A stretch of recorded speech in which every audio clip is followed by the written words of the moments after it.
Two Lowcountry settlement communities are headed to plead their case and officially get two historic sites listed on the National Register of Historic Places this week. Yeah, they are residents from Legare and Scanlonville communities, and they will be in Columbia pushing for two landmarks to officially be recognized. Live 5's Maya Brown talked with one of the project managers to find out more about the process and what it would mean for these communities.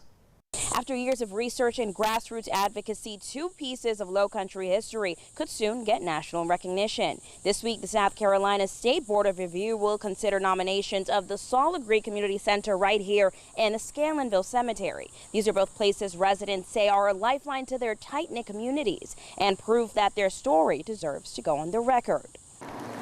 Backed by the Gullah-Geechee Heritage Preservation Project and a grant aimed at lifting up underserved communities, this nomination effort has been years in the making.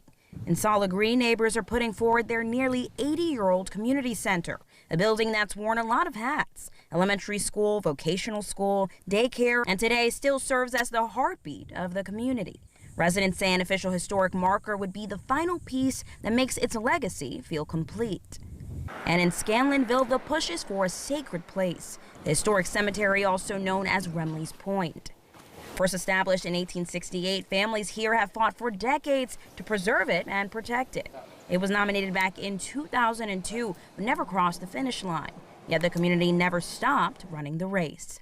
It really speaks to the motivation behind the Gullah-Geechee Heritage Preservation Project, which is that we have a tremendous amount of beautiful Black history in the Lowcountry, in our area of South Carolina and beyond, but not enough people know that history. City officials also believe the stories Legare and Scanlonville have are worth preserving and saving for generations to come.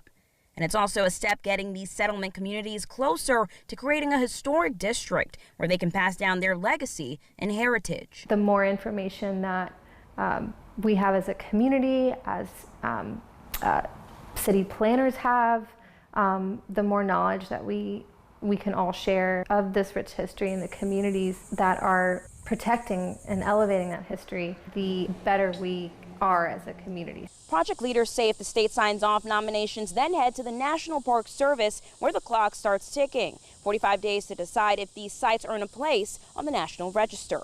Now that first decision will be made on Friday at 10:30 a.m. in Columbia.